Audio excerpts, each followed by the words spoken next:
दोस्तों, मुझे पता है आप सब लॉकडाउन में बोर हो रहे हैं, तो मैं आपकी बोरियत दूर करने के लिए लाया हूँ hello app, India's leading social media platform. Hello app पे आपको मिलेंगे trending news, funny, educational, cooking, dance और भी बहुत सारे वीडियोस।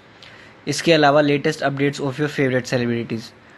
तो देर किस बात की है, अभी डाउनलोड करो हेलो ऐप और करें अपनी बोरियत का खात्मा। दुख हारी सास।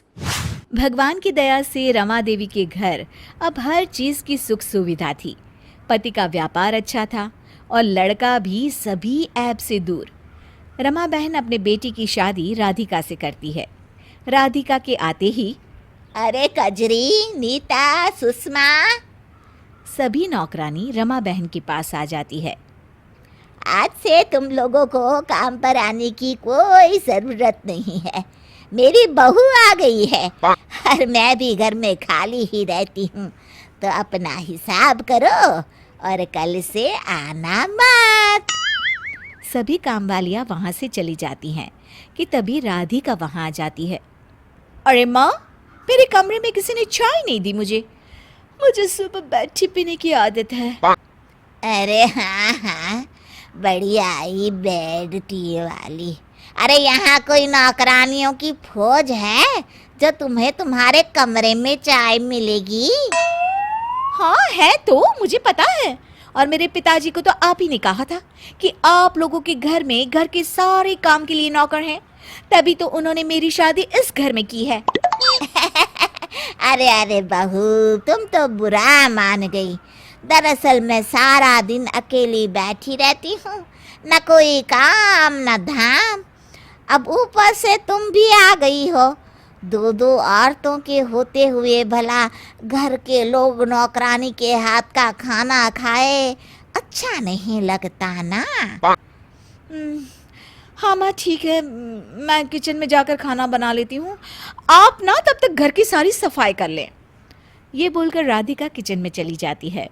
2 घंटे बाद जब राधिका किचन से बाहर निकलती है तो देखती है सारा घर वैसे का वैसे ही गंदा पड़ा है।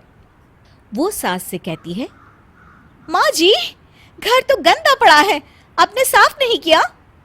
देख बहू, मेरे ज़माने में तो मेरे ससुराल का इतना बड़ा परिवार और मैं अकेली काम करने वाली, लेकिन मजाल है मैंने कभी अपनी सास को कहा हो काम करने के लिए।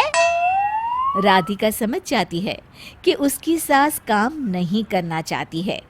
वो बेचारी झाड़ू लेकर पूरा घर भी साफ कर लेती है। राधिका थककर अपने कमरे में जाती है और अपने पति से कहती है, ए जी, जरा बताइए तो, मैंने तो सुना था कि आपके घर में बहुत सारी नौकरानियां हैं। कब से काम कर रही थी सब? यही कोई 12-13 साल से। जब से हमारा बिजनेस थोड़ा ठीक चलने लगा, माँ ने घर के सभी काम के लिए नौकरानियां लगा ली थी। पर क्यों, क्या हुआ? अच्छा जी, मतलब जैसे ही मैं घर पर आई आपकी माँ ने सारी नौकरानियों को निकाल दिया। हाँ, माँ बोल रही थी कि वो और तुम मिलकर घर का सारा काम कर लोगी। हाँ, पर मुझे कह रही थी कि उन्होंने कभी अपनी सास से काम नहीं करवाया, मतलब कि मैं भी ना करवाऊं। सुनिए जी, अगर घर सफाई के लिए किसी नौकरानी को जल्द ना रखा ना तो मायके चली जाऊंगी मैं। हाँ। पति बेचारा माँ के पास जाता है और राधिका की सारी बात माँ से करता है।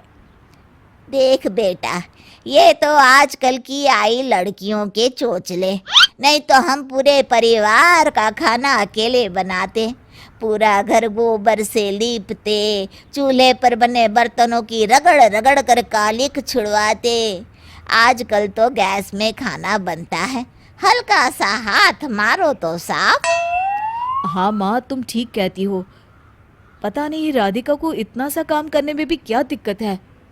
पति राधिका के पास जाता है और उसे आश्वासन देता है कि वो जल्द ही कोई नौकरानी रख लेगा।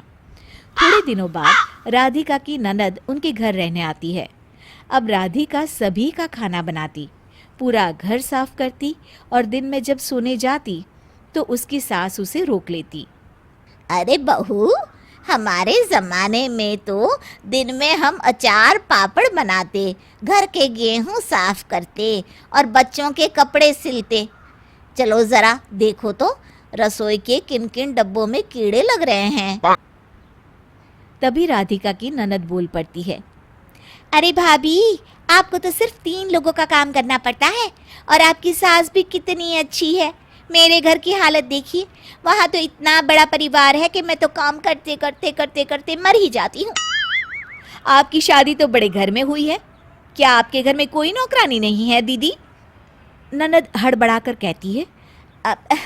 हाँ है तो, लेकिन आप तो जानती है ना, अपने हाथ का काम अपने ही हाथ का होता है। राधिका को ननद की बात सुनकर बहुत गुस्सा आता है। वो सास से भी परेशान हो जाती है कि कैसे वो उसे सोने नहीं दे रही है। अंत में वो सास को सबक सिखाने की ठान लेती है और फिर अगली दोपहर राधिका गेहूं और चावल पूरे आंगन में फैला देती है और उसे साफ करने बैठ जाती है। पास ही उसकी सास और ननद भी बैठकर बातें करती हैं। मैं तो अपनी ननद से एक काम नहीं करवाती, वो तो जब घर में आती है मैं उसे रानी बना कर रखती हूँ। हाँ अरे हाँ हाँ, मैं भी कहाँ आपको कुछ करने को बोल रही हूँ दीदी। लेकिन जैसे ही राधिका चावल और गेहूं साफ करना शुरू करती है, वैसे ही चक्कर का नाटक करके गिर जाती है। किसी तरह उसकी सास और ननद उसे उसके कमरे में लिटा देती हैं। अब पूरे घर में फैले अनाज को दोनों माँ बेटी मिलकर साफ करती हैं, जिससे दोनों की कमर दर्द करने लगती है। शाम को सास राधिका के कमरे में जाती है। अरे राधिका, जरा रात के खाने की तैयारी तो कर ले। क्या माँ, मैं? अरे नहीं नहीं माँ जी, मेरे तो हाथ पैर ही कांप रहे हैं, मुझसे तो कोई काम नहीं हो पाएगा। आप ना बाहर से खाना मंगवा लें। तभी राधिका का पति वहाँ आ जाता है। अरे नहीं नहीं, माँ और बहन दो दो औरतें घर में हैं, तो खाना बाहर से क्यों आएगा? आज बहुत सालों के बाद माँ के हाथ का खाना खाने मिलेगा। बेचारी मरती क्या न करती। दोनों माँ बेटी चली जाती हैं किचन में काम करने। अगले दिन राधिका का पति अपनी माँ से कहता है। माँ, मैं राधिका को डॉक्टर के पास ले गया था। वो कह रहे थे कि इसे एनीमिक की समस्या है और ये ज़्यादा काम नहीं कर पाएगी, तो हो सके तो सब मिलकर ही काम कर लिया कीजिए। अरे नहीं नहीं, मैं काम वाम नहीं कर सकती। रुको, मैं सारी नौकरानियों को वापस बुला लेती हूँ। और सास सभी नौकरानियों को वापस काम पर रख लेती हैं। इस तरह राधिका और उसका पति सास को ये समझाने में कामयाब हो जाते हैं कि बहू घर की रानी होती है, ना कि नौकरानी।